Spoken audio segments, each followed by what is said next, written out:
Bom, gente, vamos falar um pouquinho de dor e edema pós-operatório, porque na verdade a gente está falando aqui de cirurgia e muitas vezes quando nós vamos fazer a cirurgia, o sucesso desse procedimento é o todo, né? Às vezes a gente fica preocupado ali com a osteointegração ou então com a formação de osso e a gente esquece o conforto do paciente ou o quanto isso interfere. É aquela velha história, o paciente quer saber quantos pontos deu, né? Quantos pontos deu, né? Mas então eu vou trazer aqui para vocês algumas considerações. É óbvio que nós estamos falando para um público aqui que já é formado, que são informações que vocês conhecem, então eu sei que algumas coisas eu vou repetir aqui para vocês, mas eu quero fazer hoje então um exercício mental com vocês. A gente vai discutir algumas coisas e pensar em táticas de como evitar isso. Já que, se eu parar para pensar que o processo inflamatório é responsável pela regeneração tecidual e pelo sucesso então do meu procedimento, e também é responsável pela distribuição, reabsorção ou então pelo impedimento dessa regeneração, se for um processo inflamatório exacerbado, é interessante que eu entenda bem esse processo e que eu controle bem esse processo para ter o meu sucesso terapêutico, tudo bem? Então, a primeira coisa que a gente vai ver aqui é a dor. A dor é uma experiência sensorial e emocional. Ela é desagradável e ela pode estar associada ou não a um dano tecidual, que pode ser real ou potencial. É engraçado a gente falar isso, né? Porque a gente imagina que dor, ela só acontece quando eu tenho lesão. E não é verdade. Eu posso ter dor sem ter lesão. Por exemplo, o sofrimento, a angústia das patologias psicológicas e psiquiátricas são um bom exemplo de que a gente tem dor e sofrimento sem ter uma injúria tecidual, tudo bem? Ou então aqui, isso não vale para os homens, né, aqui da plateia, mas as meninas de coração partido, quando são abandonadas pelo namorado, que choram, dói o coração, Dr. Munir. Então, né, me disseram, não tem aqui, obrigado. Então, é uma sensação importante. Isso é importante porque se eu parar para pensar que quando eu tenho dor, eu libero citocinas, interleucinas substâncias nocivas aos nossos receptores ali na região operada, e que isso vai interferir diretamente na minha qualidade, tanto da experiência cirúrgica quanto da reação inflamatória, é importante que eu tenha um controle de dor adequado. Lembrando também que a dor, ela causa hipertensão. O reflexo de dor é taquicardia e hipertensão, uma das coisas que acontece com a dor, né?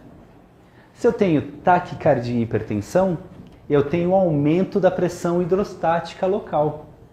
Portanto, eu tenho aumento do edema. E se eu tenho aumento do edema, eu comprimo meus vasos de drenagem, tanto linfática quanto venosos, impedindo ali essa drenagem, eu também vou causar isquemia local. E eu entro num ciclo vicioso de piora da minha inflamação local, com mais liberação de citocinas, né, com mais liberação de interleucinas e piorando assim ainda mais. E às vezes eu não consigo controlar isso com remédio. Então é importante que eu controle isso, a dor. E quando eu falo de controlar a dor, eu também estou falando de controlar a dor no transoperatório. Já que a dor é uma experiência emocional, se o meu paciente disser que dói, dói. Mesmo que ele já esteja anestesiado, mesmo que aquele estímulo não seja significativo para tal reação. Se ele disser que dói, dói. Pode ser inclusive que se eu sei e eu já fiz a minha anestesia e sei que não tem como ter dor ali, que eu posso lançar mão de placebos. Olha, toma aqui um cloridrato de tic-taquiol, vai melhorar. Vocês conhecem cloridrato de tic-taquiol? um comprimido de tic-tac, mas o paciente tem que engolir rápido, porque senão ele vai ter um gosto amargo na boca, né? Olha, engole rápido. Então, ou pegar na mão, conversar com esse paciente, descobrir por que ele está ansioso, por que ele está angustiado, acalmar esse paciente, dar confiança para ele. E aí esse paciente, então, sem medicação, para de sentir dor. Entende? E se ele não tiver dor no transoperatório e ele confiar no teu procedimento, no pós-operatório, isso vai ser bom.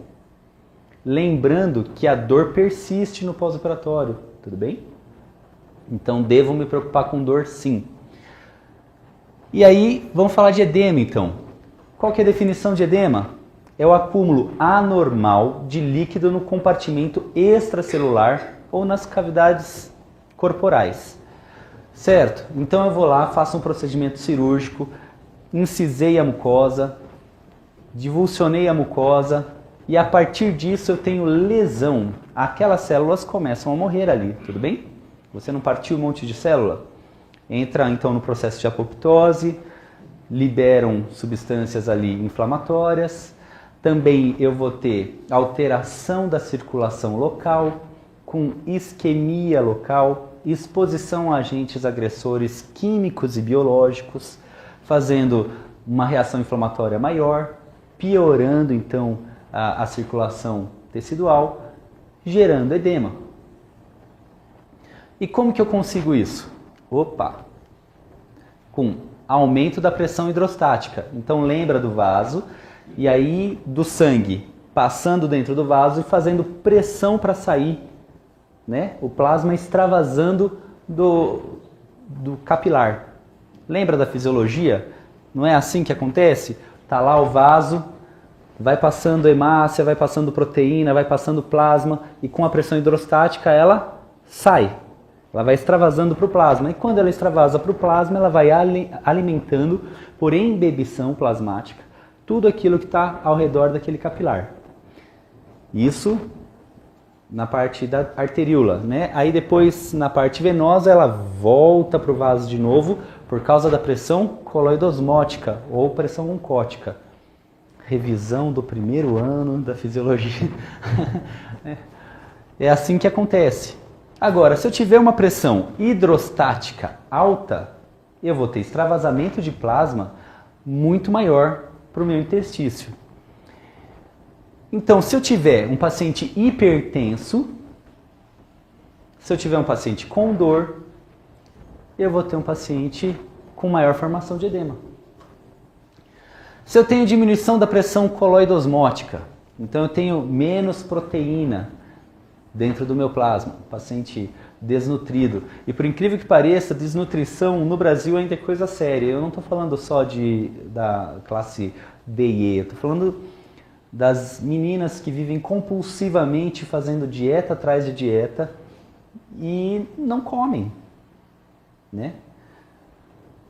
E aí elas são anêmicas, A gente não, né? Isso aqui prova que eu não faço dieta. E também a gente tem os pacientes obesos. Os pacientes obesos, a gente fala, não, ele está bem.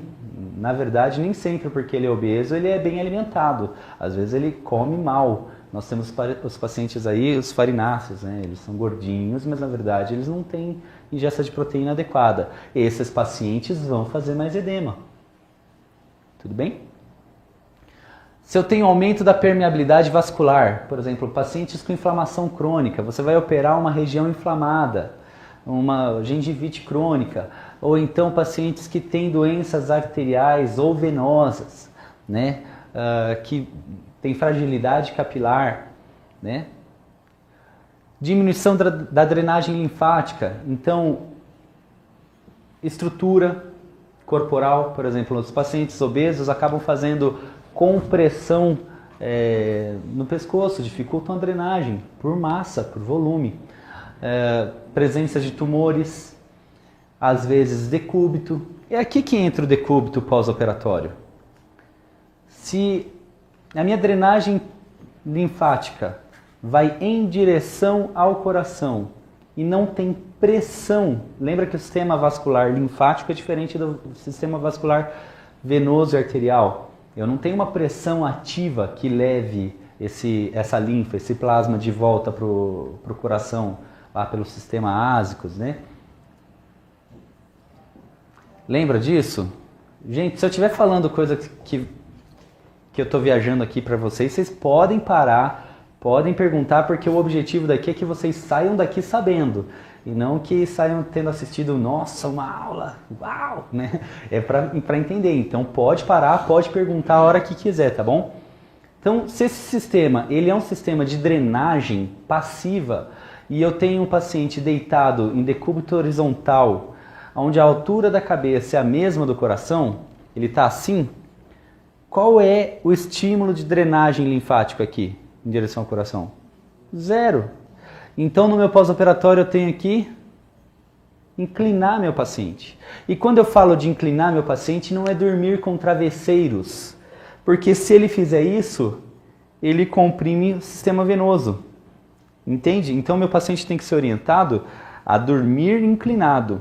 Se ele não tiver aquelas espreguiçadeiras, colocar calço na cabeceira da cama, ou então travesseiros nas costas e travesseiro na cabeça para fazer a inclinação. Tem que ter uma inclinação de no mínimo 30 graus no dorso. Aí eu tenho drenagem linfática. Aí a linfa começa a descer para o coração. E se isso acontece, eu diminuo a minha formação de edema. Tudo bem? Posso passar aqui? Tranquilo? Bom, sabendo como funciona, agora eu tenho que saber como eu evito. Primeira coisa que eu devo fazer é conhecer meu paciente. Então, meu paciente é hipertenso? Faz anamnese com ele. Ele é obeso? Ele tem alguma patologia venosa? Ele tem alteração capilar? Por exemplo, pacientes diabéticos descompensados, pacientes diabéticos crônicos. Como que é o sistema vascular dele? Lembrando que uma das lesões de órgão pelo diabetes é justamente a destruição da microcirculação vascular, certo? Né? Então, se eu tenho destruição da microcirculação vascular, eu tenho destruição capilar. Portanto, eu pioro a minha irrigação, tanto para chegar elementos do sangue ali e nutrir esse tecido, ou seja, quando eu faço uma incisão e faço uma cirurgia, eu aumento a chance de isquemia local, quanto de drenagem, que aumenta o edema e aumenta a isquemia, que piora a inflamação local. Tudo bem? Então eu tenho que prestar atenção nos pacientes diabéticos também. Se for necessário, eu sempre confundo aqui, os exames complementares. Ele tem alguma coagulopatia, tem alguma alteração vascular, a gente consegue ver isso num coagulograma, por exemplo. Planejamento cirúrgico. Então, que tipo de cirurgia eu vou fazer, quanto tempo eu vou fazer e qual é o acesso que eu vou fazer, isso importa demais no meu resultado. Eu posso dizer que a cirurgia ideal é aquela que eu não passo bisturi. Se eu não fizer lesão, a reação inflamatória é pouca. Por outro lado, se eu pensar na cirurgia que eu tenho que fazer, quais são as técnicas cirúrgicas que eu posso, qual é o acesso cirúrgico que eu vou usar para minimizar a minha exposição tecidual, quanto menos eu divulsionar tecido, menor então a minha lesão tecidual, menor a inflamação local, tudo bem? Tem até umas técnicas guiadas que eu já vi para implante, que o cara faz um punch, né, na mucosa e põe o implante lá. Seria um sonho aquilo ali, né? Eu não sei o quanto isso é viável na prática, não vou nem discutir porque eu não tenho argumento teórico para isso, doutor. Mas assim, seria quanto menos invasivo, melhor.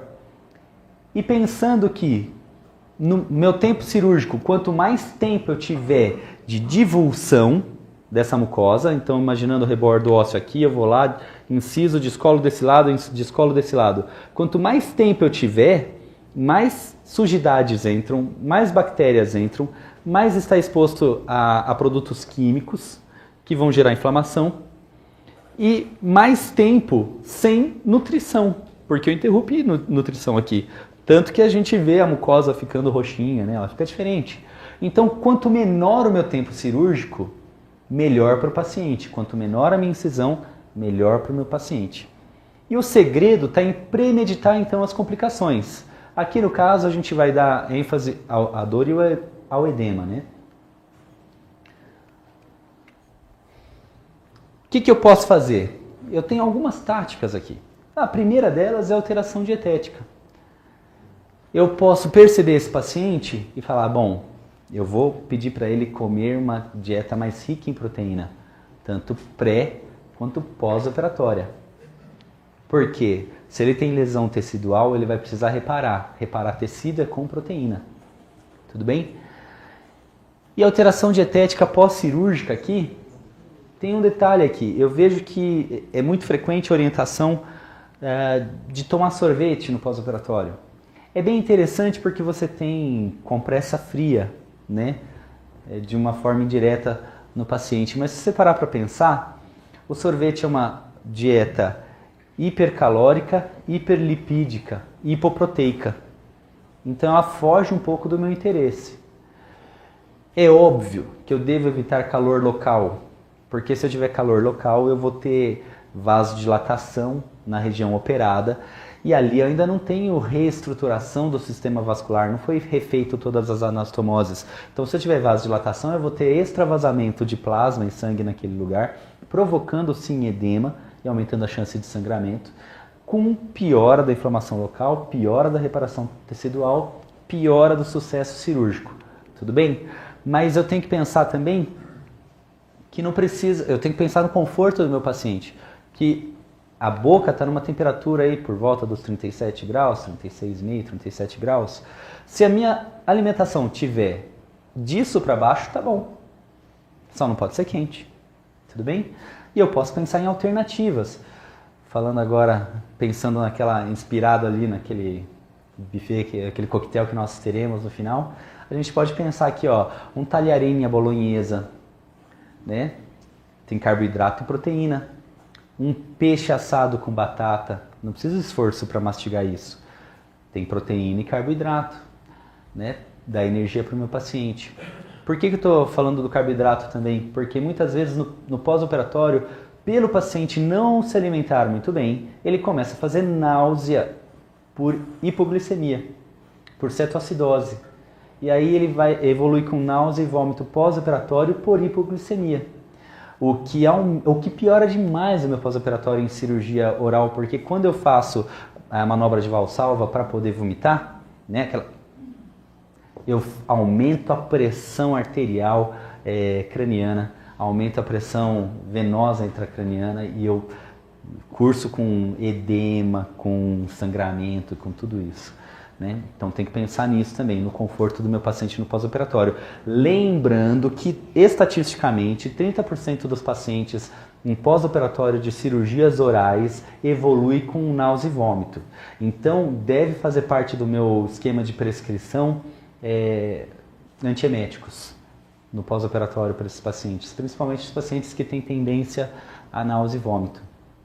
Isso porque engole sangue, sangue é irritante de mucosa gástrica, vai provocar náusea e vômitos nesse paciente, tudo bem? Pode falar com algum chefe de cozinha aí para dar outras sugestões, né? Uma lasanha, né? Carboidrato, né? Pensando sempre em alternativas que tenham carboidrato e proteína para esse paciente, tá bom? Para que ele se alimente. Outro dado estatístico interessante é que pacientes em pós-operatório de cirurgias orais evoluem em média com perda de peso de 6%. Eu vi algumas meninas sorrindo aí. Que vai ter de gente fazendo extração de terceiro molar essa semana. Brincadeira, gente. Outra coisa que eu posso fazer é orientar então o meu paciente. Por que eu vou orientar decúbito? Agora vocês sabem. Porque eu tenho que facilitar a drenagem linfática pós-operatória. Tudo bem? A gente já falou disso. Por que eu não devo fazer exercício físico? Porque quando eu faço exercícios físicos, o reflexo do corpo é de sair do repouso e se adaptar para o exercício, com aumento da pressão arterial, aumento da frequência cardíaca, que vai piorar o teu pós-operatório. É por isso que eu restringo. Por que eu falo para o meu paciente não fumar, não comer comida quente, não tomar sol? Porque essas agressões físicas, agentes físicos, vão aumentar o calor local, vasodilatação, edema, que nem a gente já falou, tudo bem? Agora fica mais fácil saber por que você fala isso para o teu paciente. Exposição a agentes químicos. Quer ver uma coisa interessante? Clorexidina, ela é extremamente esclerosante. Então eu não devo usar em ferida aberta. Já parou para pensar nisso? Que eu pioro a inflamação cirúrgica se eu exponho clorexidina em mucosa aberta? Por exemplo, eu sei que estão vindo várias coisinhas na cabeça aí, mas é isso que eu quero fazer, eu quero provocar vocês a pensarem aqui, tá bom? Não sem intenção eu deixei medicamentos aqui quase que por último, porque a gente costuma achar que vou dar um comprimido e vai resolver. Mas eu também tenho a alternativa dos medicamentos. Eu também posso dar medicamentos para o meu paciente, junto com todo o resto. Só ele não resolve. Eu posso usar anti-inflamatórios, posso usar corticoides, posso usar analgésicos, né? E higienização. Lembrando que a limpeza mecânica ela é mais importante do que o uso de antibióticos. E isso eu sei na prática. Funciona. Eu já passei por casos na África, por exemplo, de fratura, com exposição, né? Fratura exposta. E tinha antibióticos de última geração, tinha tudo lá.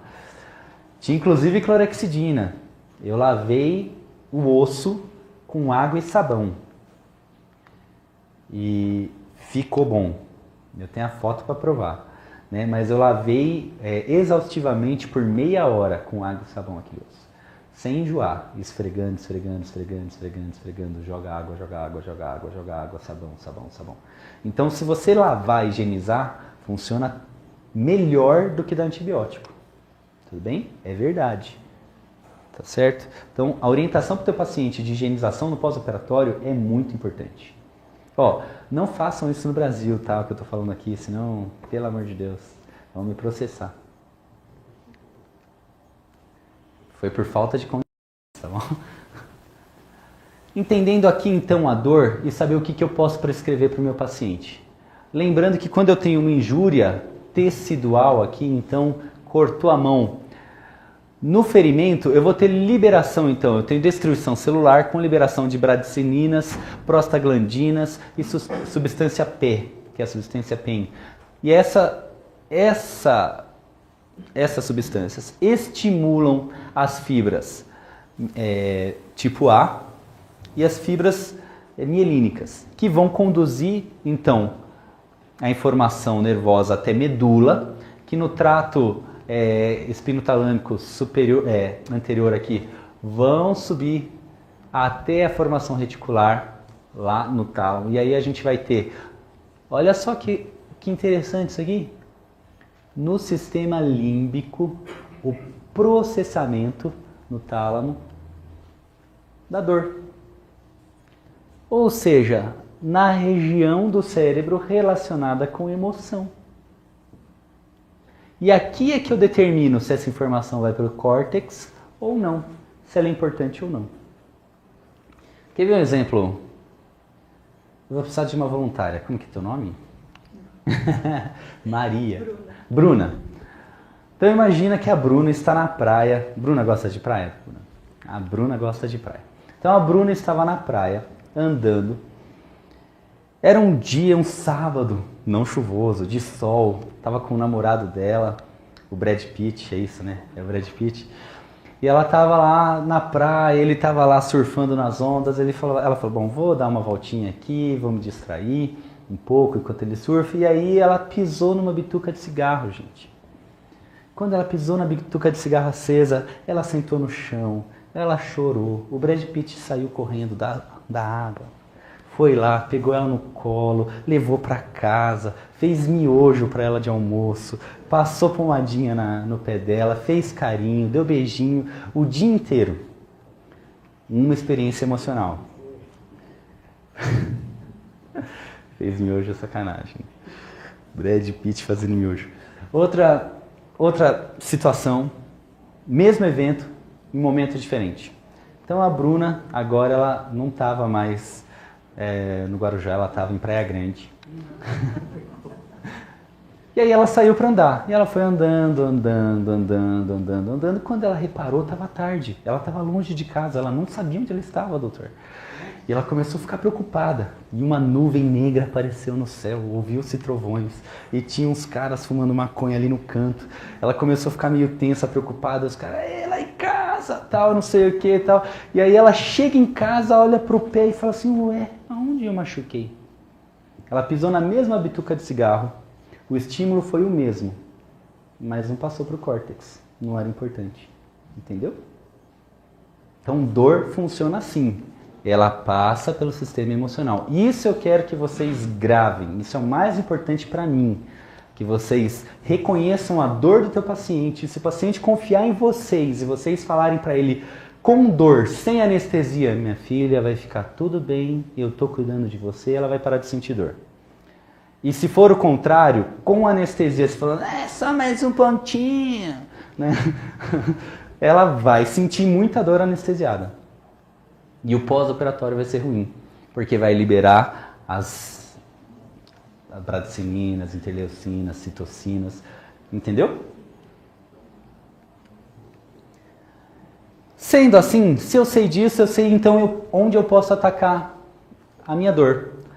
Nos nossos receptores periféricos, eu posso usar anestésico local, olha só que legal. Eu posso usar um benzocaína tópica. E eu posso usar anti-inflamatórios para inibir a produção desses bradicinina, prostaglandina e assim por diante. Lembrando que isso tem que caminhar para a medula. Isso acontece através do nervo. O que você pode usar no nervo? Anestésico local. Qual é o melhor analgésico que existe no mundo? Anestésico local. Você anestesia, bloqueou, acabou, na hora passa dor. Se o teu paciente estiver com dor, estiver sofrendo, doutor, tô tomando remédio, não está passando, você fala, vem para o meu consultório agora. Pega um tubete, anestesia, você vai tirar com a mão a dor dele, ele vai beijar teu pé. E aí depois você controla essa dor com analgésicos. Tudo bem? Não esqueça que essa possibilidade existe. Ainda em medula e em sistema nervoso central, eu posso lançar mão de opioides. Né? No caso de vocês, de opioides, anestésico local não. E outras medicações, mas da clínica diária de vocês, opioides, Tramal, Tilex, né? E assim por diante. E eu ainda posso usar outras coisas, né? Eu ainda posso usar antidepressivos, tricíclicos e assim por diante. Sendo assim, se eu sei agora aonde eu posso atuar e o que causa a minha dor, então eu vou avaliar o grau da dor do meu paciente. Sempre pergunta para o teu paciente, se 10 fosse uma dor insuportável, no caso de pacientes adultos, né? Se for criança, você pode usar esse gráficozinho aqui. E 0, ausência de dor, que nota você daria para a sua dor? E você vai medicar o paciente não pelo que você acha que ele tem de dor, pelo estímulo. Ah, só foi um implante do 21. Isso aí não dói, fiz em 15 minutos. Não, o paciente está falando que tem dor 10, você vai tratar o paciente dor 10. Tudo bem? É assim que você trata a dor. O que eu posso usar de medicação então para dor? Anti-inflamatórios fracos, aspirina, dipirona, paracetamol, são anti-inflamatórios fracos. Aí a gente chama de analgésico. Anti-inflamatórios potentes, aí pode escolher das marcas, mas existem várias possibilidades, né? Eu vou dizer que o que eu mais tenho usado e eu vejo um bom resultado é o cetoprofeno. Não ganho nenhum centavo das indústrias farmacêuticas, declaro não haver conflitos. É do uso prático da clínica mesmo, eu acho que é o mais interessante. Existem outros, como o ibuprofeno, que é o Spidofen, ele entra aqui no anti-inflamatórios fracos, ele é um bom analgésico, mas ele não é um bom anti-inflamatório. Né? Tem o Tenoxicam, mas tem muitos pacientes, que é um excelente anti-inflamatório, mas tem muitos pacientes com reação alérgica, o das famílias do CAN, né? Piroxicam, Tenoxicam, Meloxicam. Se bem que o Meloxicam não é bom para a boca, o Meloxicam é bom para cólica menstrual, né? e assim por diante. Tem os opioides fracos, que eu posso lançar mão. Então, a codeína, que vem na formulação do Tilex, e o tramal, que vem que é do Ultracet, por exemplo, que é a associação de paracetamol com codeína ou paracetamol com tramal. Eu gosto. Se você me perguntar qual eu gosto mais, eu vou dizer que eu gosto mais do Tilex. Dá menos náusea do que o tramal, né? Via oral. Endovenoso, eu prefiro o tramal. Mas via oral, o tramal dá um pouquinho mais de náusea. Todos os opioides podem dar, tá? E opioides potentes, aí a gente pode lançar a mão aqui de morfina, fentanil e outras coisas mais divertidas, né? Sempre tem medicação para tratar, o que não pode é ficar com dor. E aqui só lembrando então como funciona a minha inflamação. Olha, tendo esse sistema aqui como normal, como referência, onde eu tenho uma arteríola, e aí eu tenho então um monte de anastomoses aqui abrindo para os capilares, e depois a minha drenagem venosa, tudo bem? É aqui que acontece aquilo que eu disse para vocês. Se a minha pressão hidrostática aqui, toda vez, isso é o normal. Entra com pressão aqui e o plasma sai para o tecido e ele começa a irrigar o tecido. E aí fica dentro do vaso um líquido rico em proteína e pobre em plasma. Então ele puxa de volta o líquido. E aí então eu tenho a pressão coloidosmótica. Lembra disso que a gente falou logo no comecinho? Então isso daqui seria o normal. Quando eu tenho um trauma, eu tenho vasodilatação. Por que acontece essa vasodilatação? Porque eu tenho liberação da bradicininas, das interleucinas, né, lá no substância P, no tecido que sofreu a injúria, né, que sofreu a lesão. E isso provoca então uma vasodilatação e aí vem os 4 sinais da inflamação, que são dor, rubor, calor e tumor, edema. É isso aí. Então eu vou fazer a vasodilatação para permitir a diapedese dos macrófagos, né? Dos monócitos virando macrófagos no tecido. Tudo bem? E combatendo ali. Por isso que eu tenho essa inflamação aqui, essa conformação aqui. E isso pode evoluir, se bem tratado, para isso que é o meu ideal. Ou eu posso ter a formação de pus com destruição tecidual. Ou eu posso evoluir para uma inflamação crônica com destruição celular. Ou eu posso evoluir para uma fibrose. Todas essas situações são ruins, concorda? Por isso que muitas vezes depois de um pós-operatório eu vou incisar de novo essa mucosa para abrir e ela é dura, difícil, pouco vascularizada, porque foi mal conduzida a reparação tecidual e o controle da inflamação no transoperatório anterior. E aqui só para lembrar então que os anti-inflamatórios eles vão agir, os corticoides vão agir aqui, tá bom? Na inibição da fosfolipase A2. E a gente vai ter os anti-inflamatórios inibindo as ciclooxigenases, que podem inclusive ser seletivas para ciclooxigenase tipo 2, que tem menos efeito colateral gástrico e assim por diante. Lembrando que qualquer tecido do corpo tem receptores para a ação das bradicininas, prostaciclinas e tromboxanes, né? Por isso que funciona, eu posso usar um anti-inflamatório como AS, como antiagregante plaquetário. Por isso que eu devo evitar em paciente asmático, porque paciente asmático, quando eu uso anti-inflamatório, faz broncoconstrição, já que a prostaglandina causa broncodilatação. Por isso que eu devo evitar em pacientes com problemas renais, porque ele faz vasoconstrição renal. Por isso que eu devo, por exemplo, usar em cólica menstrual, porque eu tenho receptores em cólica menstrual, aí, que nem eu falei do meloxicam, do ácido mefenâmico, que é o Ponstan, e outras coisas assim. Então eu posso dirigir o anti-inflamatório para o tipo de cirurgia que eu quero. É isso que eu estava dizendo naquela hora.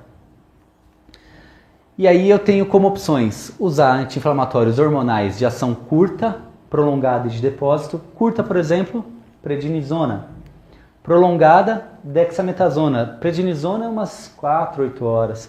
A dexametasona vai durar até 54 horas de meia-vida. E eu posso usar os de depósito, né, como o diprospan, que eu vou ter ação de corticoide até por 15 dias. E aí, se eu fizer isso aqui, eu não preciso fazer mais nada, concorda? Nem anti-inflamatório via oral, não hormonal, nem nada disso. É uma injeção de diprospan e acabou. Senão eu hipermodulo a minha anti-inflamação, certo? Eu pioro. E eu posso usar os não hormonais específicos, que nem eu falei para vocês agora há pouco, que a gente tem por tecido, e os COX-2 seletivos. Vantagem, menos sintomas gastrointestinais, menos efeitos colaterais. Desvantagem, eles são menos potentes.